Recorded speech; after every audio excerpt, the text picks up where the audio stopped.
All right, just starting off a recap of last week. Really, after kind of going back and watching the entire game on film, it really just kind of confirmed what I said in the post game. I mean, our guys played extremely hard. One thing we talked about going into that game was really playing with a chip on our shoulder, and I really felt like the first half our guys did that. And there was a lot of good things on there. Third down on both sides was better.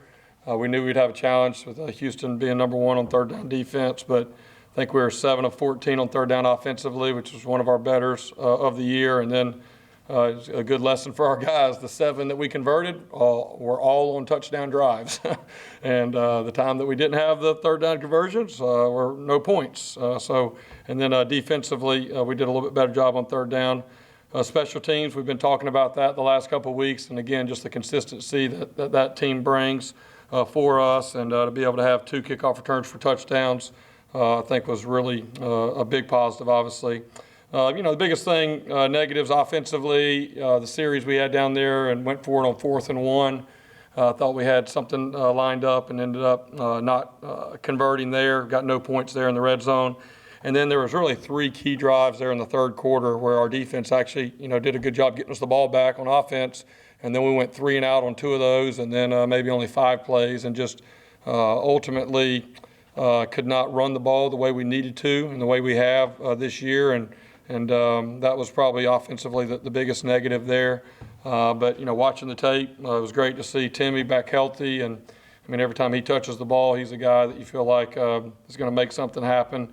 And really proud of the scramble plays. That's something we've really been talking to the wide receivers and tight ends and Timmy about, is when the play breaks down, there's opportunities for big plays, and we hit those. And then defensively, really it was just the big plays. I think up until this game, we had done a better job in limiting some of the big play touchdowns. But obviously the 97-yarder, that was a backbreaker right there, and it's hard to do that and win. And just felt like guys kind of ran out of a little gas right there at the end defensively. So obviously disappointed with the overall ending to the game and not being able to pull off what would have been a nice upset there.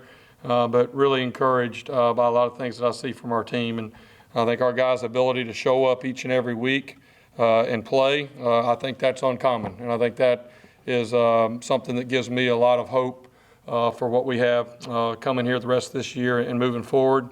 Moving on to Cincinnati, big challenge. I think Brian just told me it's going to be our 4th top 20 team. We're the only non-Power 5 team to play 4 top 20 teams in one season. So it's a big challenge. But again, like we've been talking about, a huge opportunity. Based off the AP poll, this is the highest ranked team that we've ever played at home in Ray J. And they're 18-1 in their last 2 seasons, with the one loss being a 3-point loss to Georgia right there in the bowl game last year. And obviously, we see what Georgia's doing right now. They've done an incredible job recruiting. If you just kind of look at where they were maybe 3 or 4 years ago to where they are now, I heard maybe there's going to be about 15 NFL scouts at this game Friday night, and they've got NFL draft picks everywhere. Their corner, number 1, Ahmad Gardner, is projected first-round draft pick. I mean, I don't know if he's given up 1 or 2 completions in his career, maybe some unbelievable stat. The running back, Jerome Ford, number 24, is one of the best in the country, number 2 in the country overall, and with 15 touchdowns. He's a difference maker, and their quarterback, I think, is one of the best quarterbacks in college football.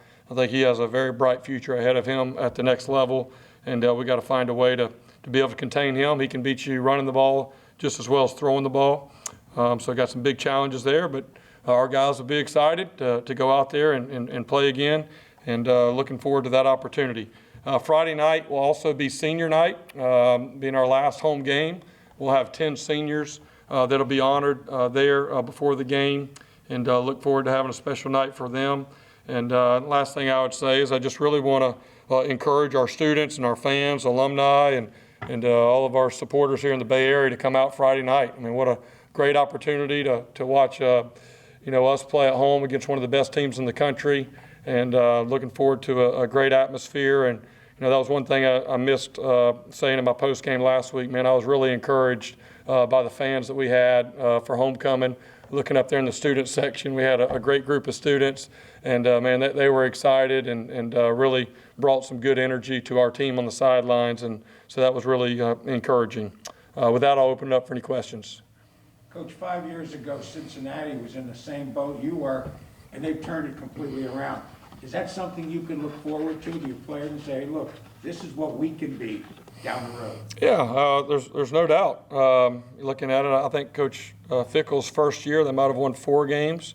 And, I've talked to him a little bit about that. And ultimately, recruiting was a big piece of that. And they've done an exceptional job in recruiting. And, it's kind of planting those seeds. And then 3 or 4 years later, you kind of end up with the team that he has right now. But, now I've said for a while, this league is a league that's a little bit cyclical. There's teams that, you start off and then in year 3 and 4, they're at the top. I mean, I'm looking at Cincinnati's defense, and just about every one of those guys are juniors, seniors, or graduates. And so they've been building this roster for a while, and they're definitely maximizing it with a very successful year. Yeah, Timmy's maturity, which you see every day in practice. Can you talk about Timmy today versus, say, going into his first start and how he's improved? Well, I think the biggest thing is kind of probably a similar example to our team, maybe. All the struggles and adversity and, playing the schedule that we've played. I mean, it hasn't been perfect for Timmy by any stretch, right? And from his first game playing against NC State to maybe where he was last week. But really that adversity, the good plays, the bad plays, the experiences, that's ultimately what you want to see from a young player is, are they learning from that and are they getting better? And that's what I see with Timmy. He made some really special plays. I think they almost had him sacked there the other night, and somehow he was like a Houdini, came out of it and went and ran for a big 3rd down conversion right there. And I'm not sure that he would have been as confident in understanding what he needed to do early in the year. He's getting better, and these experiences, just like our team, as long as we don't let these games, you may lose a game, but you shouldn't leave the game defeated, right? Failure is not final unless you allow it to be that way, right? So you've got to take these learning experiences and get better from it. And I believe Timmy has done that, and I think that the future is very bright for him. Jerome Ford, if I remember correctly, when he hit the transfer portal, was a guy that was down to USF in Cincinnati, and I know KJ Sales was trying to get him to come here.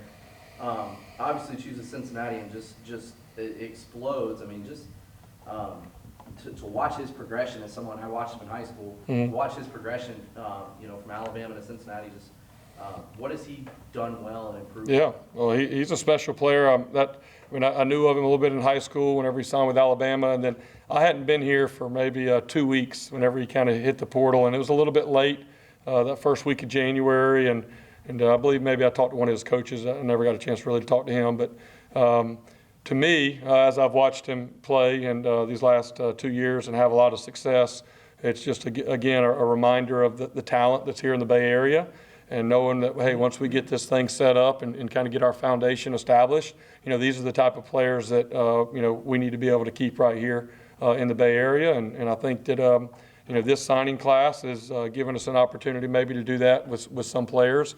And, but yeah, there's no doubt he's a special player. He's had not just for our league. You look across the whole country. He's number 2 in the country in touchdown runs, and he's done it against Georgia. He's done it against Notre Dame. He's done it against everybody that he's played, and so he's definitely a big part of what they do offensively, and hopefully in the future will be an attractive option for the many talented young men like himself that are in this area.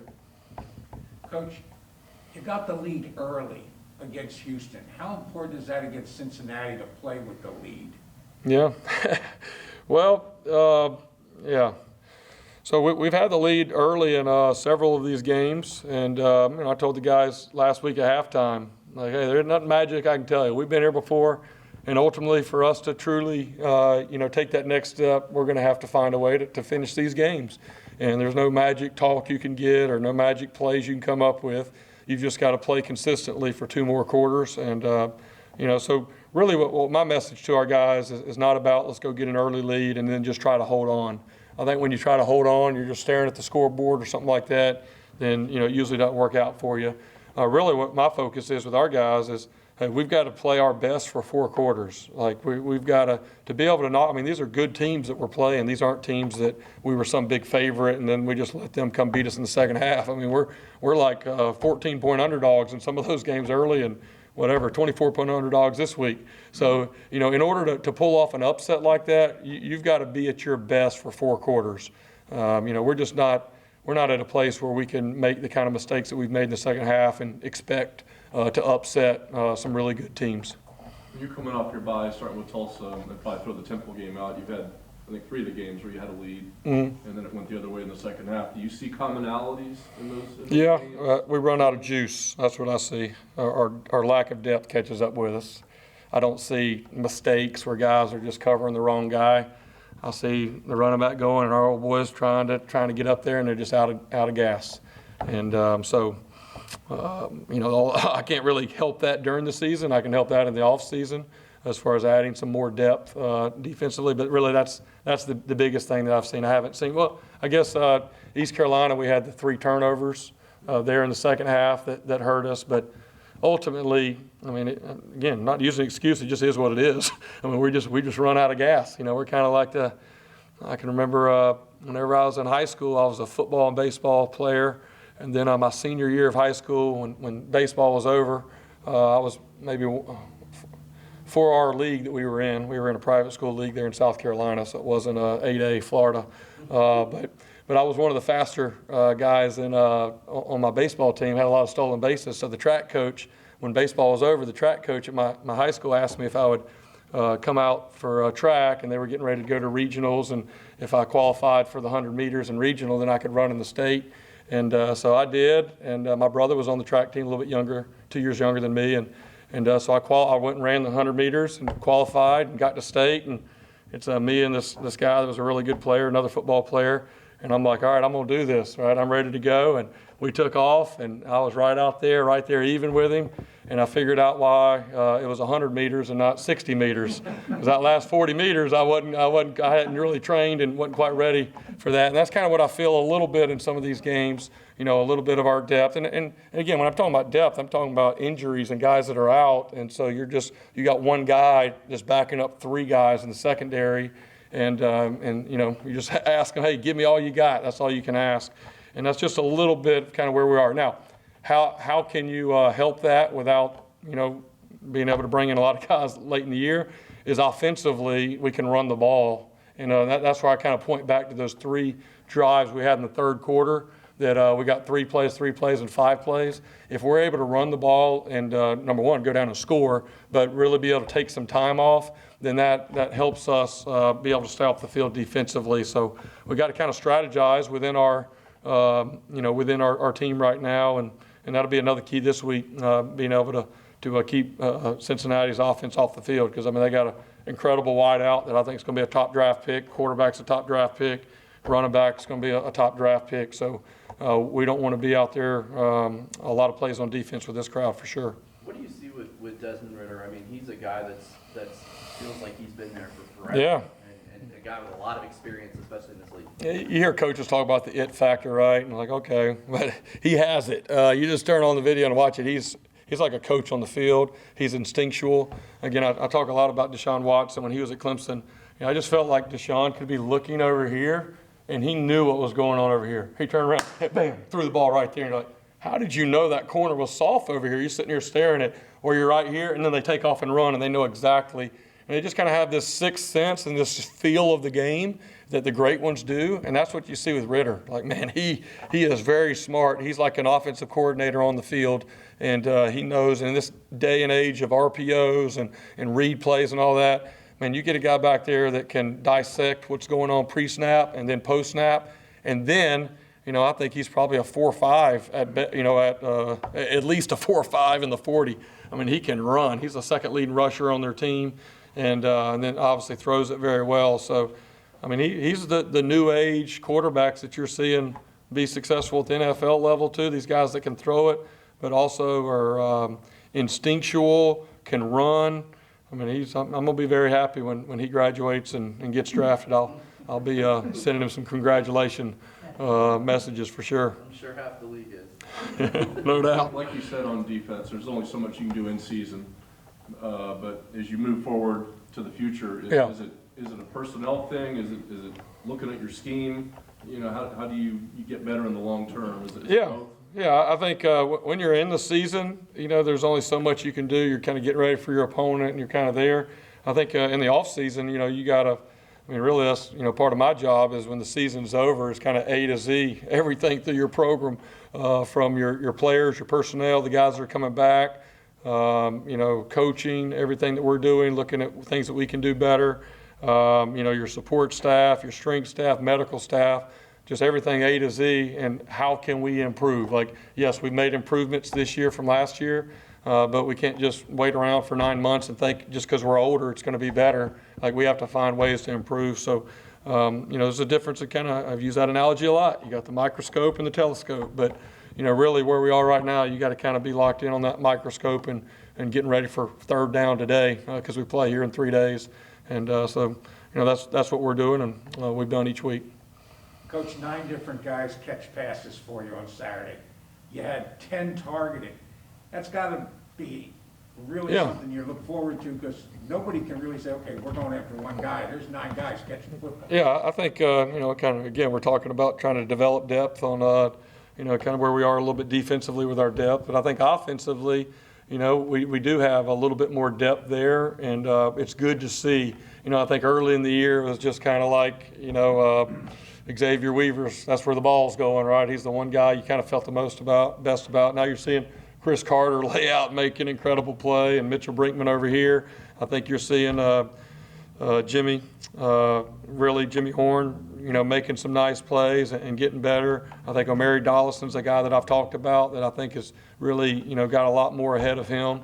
And then those backs, right? Obviously, we've talked about Jaron Mangum, the year he's had, and 2 weeks ago it was Kelly Joyner, and this week it's Brian Battie, and all these guys are young, right? And again, so that part's exciting, and you know, and something I think that will definitely make us better down the road. But ultimately, we want to use that to be able to have some good success here Friday night and in our last 3 games of the year. For y'all in the secondary, I know obviously we've talked about injuries and all that. For those guys, especially those corners, you know, a lot of the time I see them playing maybe 5 yards, 4 yards off the ball. Are those guys, you know, do you just not want them to press because of the idea of maybe them getting caught behind and having to run more? Is there things you can do, maybe a little bump and run type of things that you could do to kind of make the opposing wide receivers even just kind of stutter or maybe lose a half step at the line of scrimmage? Yeah, I think the biggest thing that you would like to be able to do is be able to change it up and do both, right? Press at times, play off at times. That's ideally what you would like to do.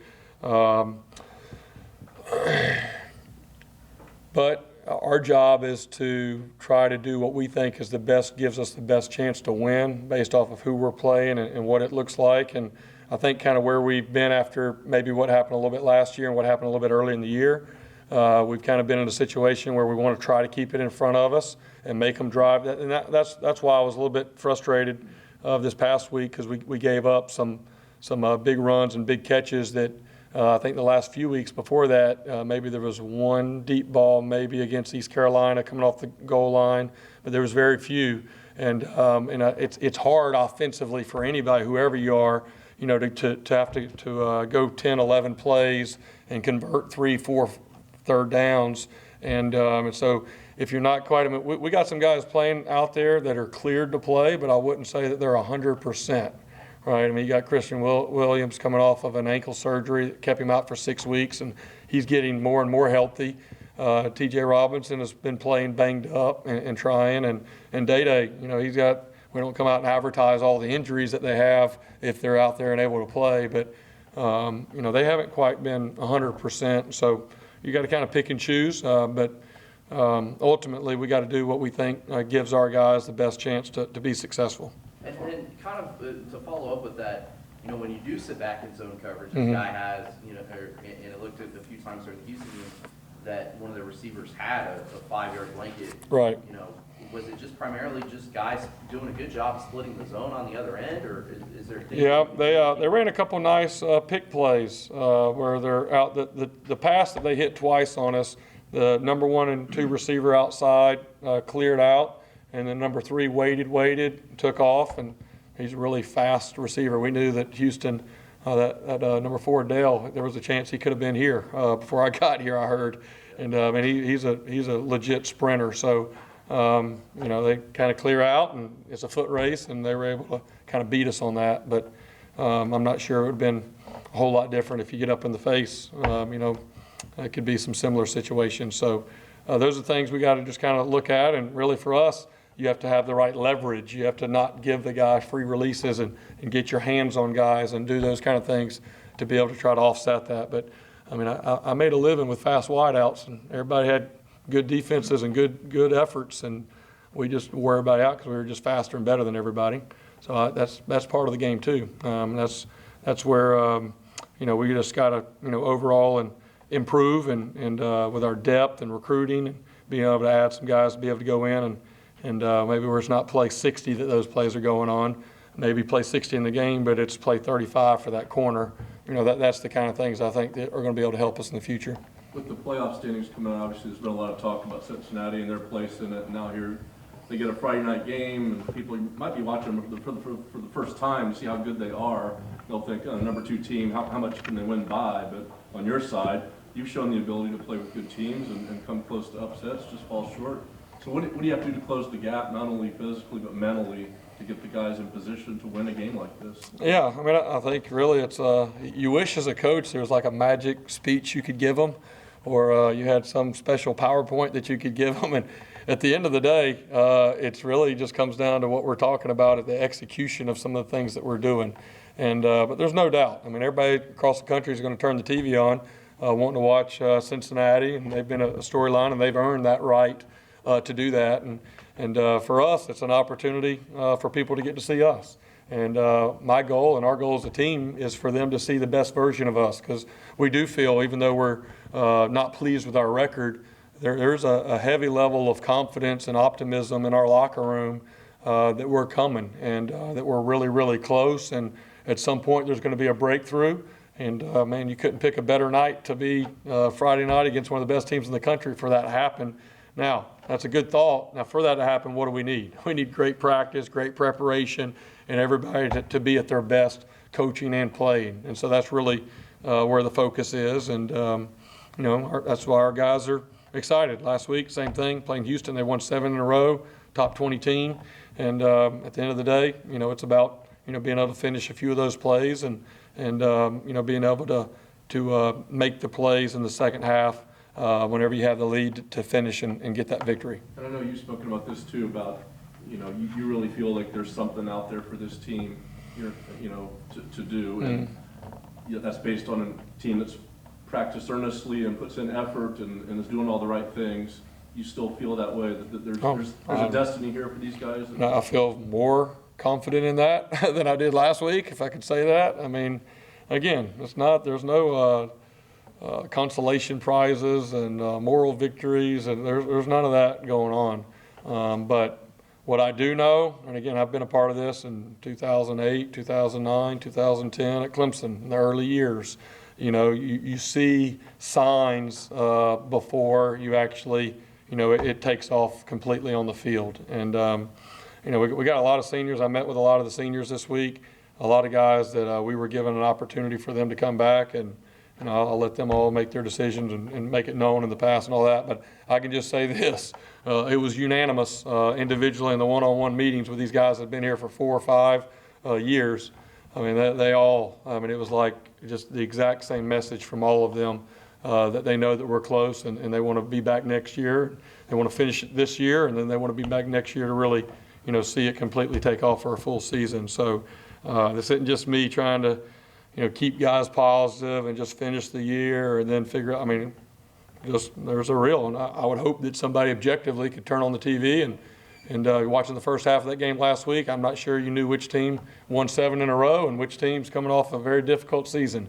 To me, that's the biggest compliment that I can give to our guys right now is, they haven't allowed the discouragement and difficulties of the beginning of the season affect how hard they work and how hard they come out and play. And if you can have that, like that allows you to be able to take the next step. But when you're this way, right, and up and down and up and down, then it just, you're a lot further away. So we're not there yet. We're getting closer. It's frustrating. We all want it to be right now.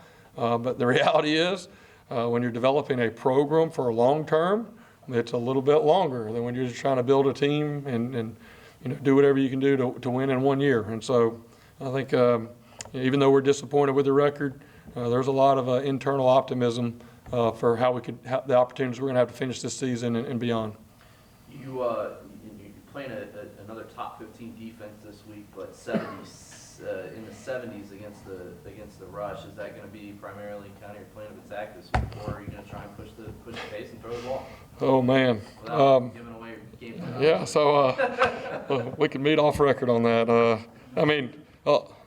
Yeah. I mean, ultimately, when you turn on the video, you don't see a lot of weaknesses. I mean, this is a really talented defense. I mean, their defensive front is incredible. Their linebackers, I mean, they're big. They're really good all the way around. I think for us, yes, that's part of our job as coaches. Is like, all right, where are the best matchups for us? What do we need to do to create opportunity?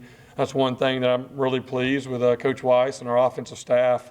They've done a good job of being creative this year and creating. We haven't always executed some of the plays, but if you watch us closely, you're not seeing just the same thing each week, just lining up and just running the same plays. You're seeing some creativity and things that you need to do when you're playing good defenses. And so, our staff's worked extremely hard coming up with a good plan, and we got to coach it, teach it. We got a short week of three practice days to go out and execute it, and ultimately that's what it's going to come down to. But there's not, I'll be honest, there's not a glaring weakness out there. I think part of that, you got to look at some of the teams they've played. Navy's a predominantly running team, and Tulsa, really committed to the run pretty heavy last week. So, and again, I've said this before, when you can't throw the ball, then, then most people start running the ball. So you got to kind of be cautious of that a little bit too. I think that's probably more of a compliment to their pass defense than it is anything about their run defense. Any injury updates, Jeff? Injury updates, I don't, No. who? No. Hill, yeah, he'll be questionable. Outside of that, no, nothing really glaring one way or the other. But yeah, Matt Hill's the only one that'll probably be questionable at this point. It's still Tuesday, so we got a few days left there. How important is it, Jeff? It's mainly used in baseball, but baseball is a phrase, stay within yourself. Yeah, Don't go out there and try and hit a home Yeah. run if you're not a home run hitter. yeah, How important Yeah. is that to this team to tell them to say, okay, don't try and be Superman. yeah. Just go out and be Right, who you- you are and do it right. You got our locker room bugged right there. That was part of my message last week. Was we don't need to do any super thing, out of body experience, performance to have a chance to win.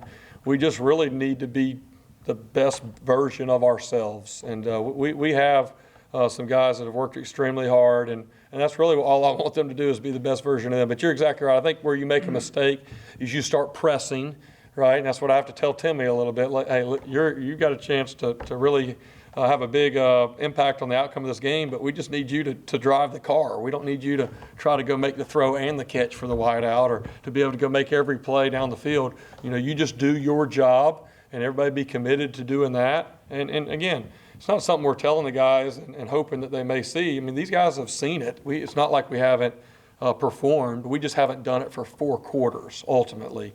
But you can go back and outside of the first game against NC State, I really think since that game there's been at least 2 quarters, and again, like we said, 4th top 20 team, where we've shown that whenever we're executing, we can compete with anybody on our schedule, and I believe that same could be said for this Friday, but we have to do it for 4 quarters. But that's a great point. We don't need guys pressing and trying to do things outside of what we're asking them to do and what they're capable of doing. Obviously, after Battie returned his 2, Houston changed the way it kicked. Do you think, with everybody knowing this happened now, that you have an advantage here on field position, and you may get these pooches? Yeah, I got no idea.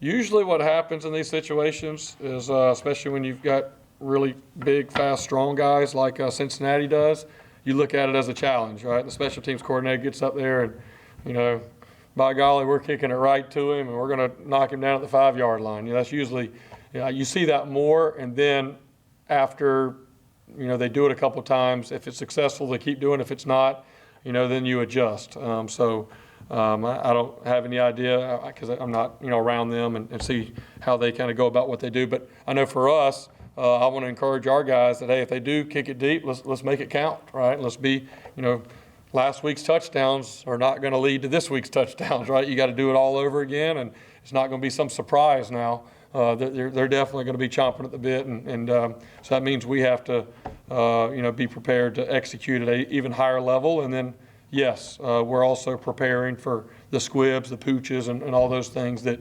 typically do come if you're able to prove success again in that game.